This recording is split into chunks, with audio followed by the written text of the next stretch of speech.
Thank you very much. That was Stevie Wonder's You and I with a little jazz feeling. And we're going to play an original composition of mine now. I got a chance to watch the piece backstage, and that was really moving. And thank you, Matthew, for the beautiful musical tribute. This next composition is an original of mine that, is a memorial for a family that was lost uptown last May in a fire in Harlem. It was just 2 buildings up the street from me on 142nd. So this is for the Polidor family, and it's entitled ACP Memorial.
Addison, Frei, Andrew Renfroe.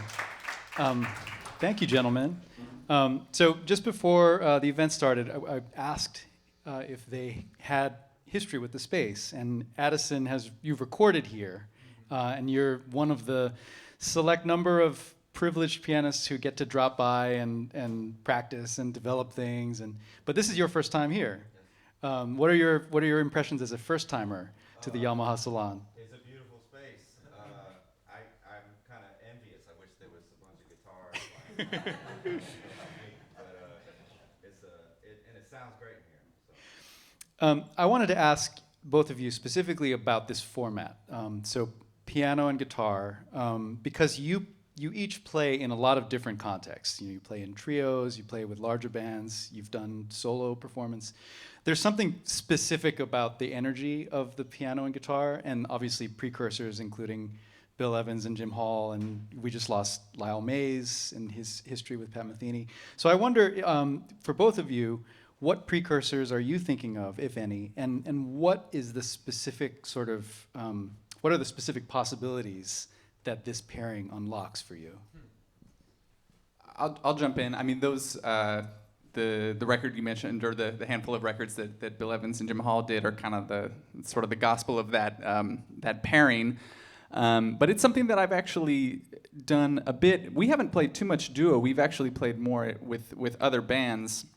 And I think with any duo, trust becomes like paramount. You know, trust where the time feels, and of course there's the classic concern, if you will, about harmonic conflict. But for some reason we never. I don't know.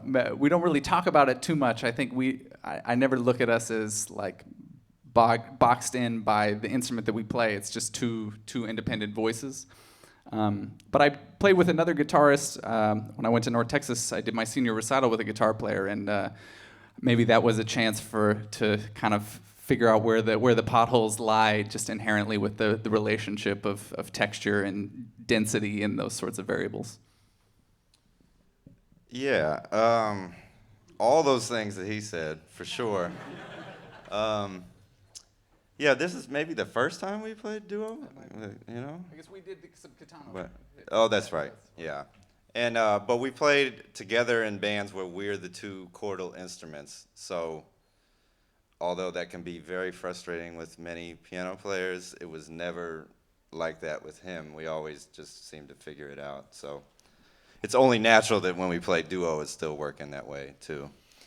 It struck me in those first two pieces that you're both seasoned accompanists. You know, you've done a lot of work in ensembles as sidemen and as support, and it strikes me that in your rapport, it's always this shifting thing. You know, you can't really isolate it. It's kind of like this braided thing, but you're always supporting and you're always taking the lead. Does that sound right?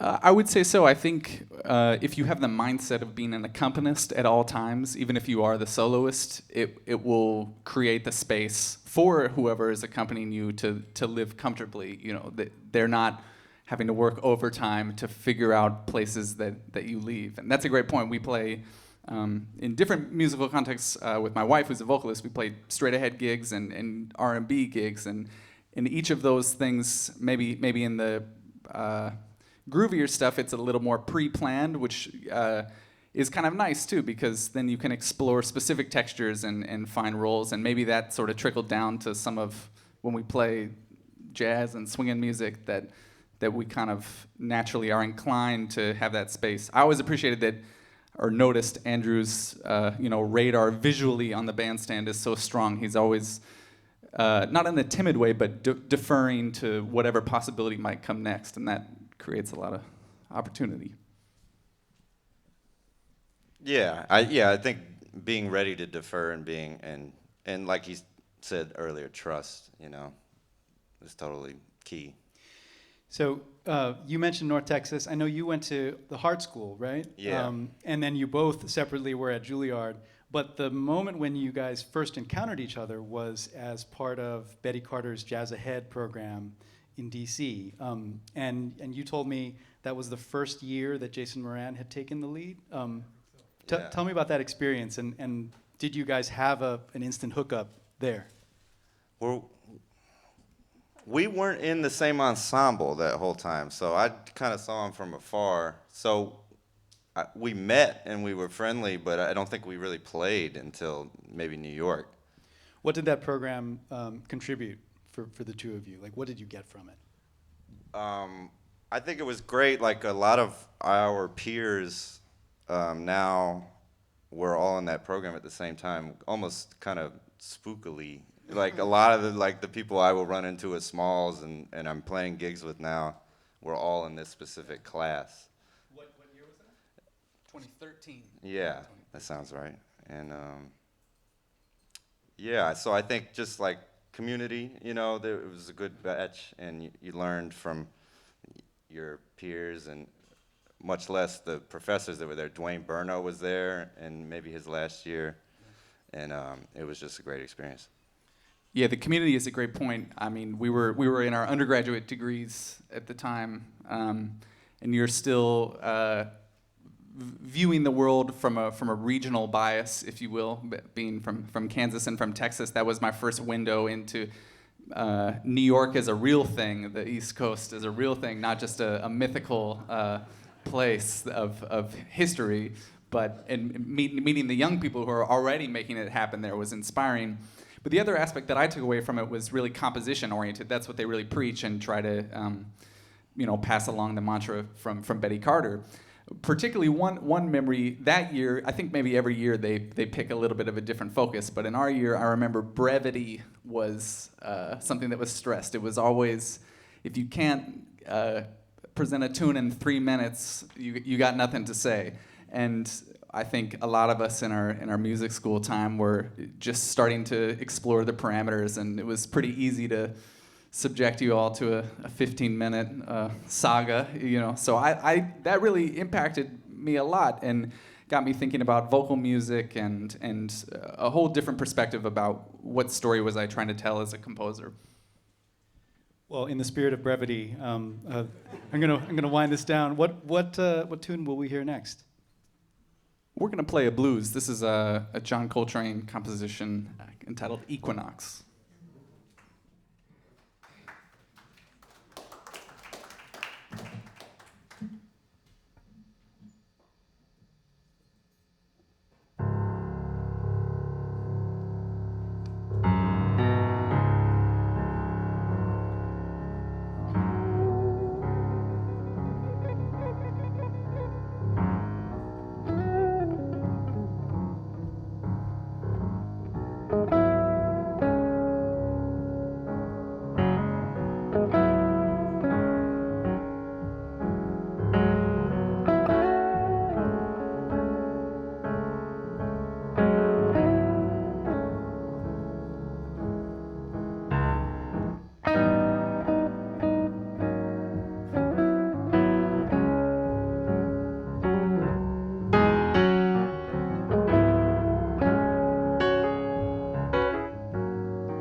recent trio record, and it is entitled No Defense. Imagining a world where we didn't need an armed force and had all of that money to invest elsewhere in organizations like WBGO.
Yamaha story, if I may, in that I was a Yamaha young performing artist, originally something that I applied for.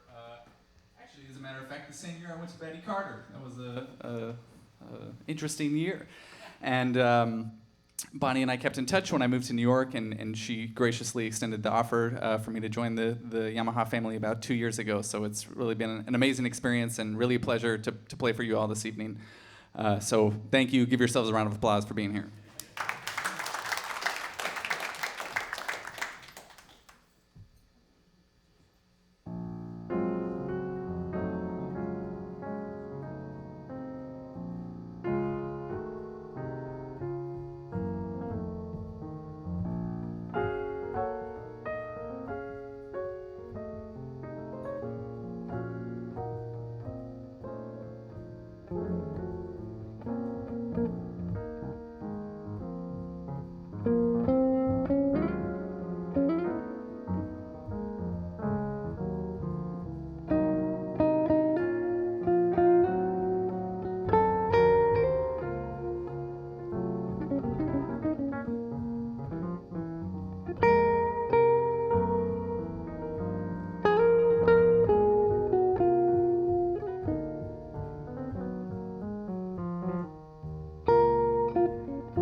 Andrew Renfroe, Addison Frei.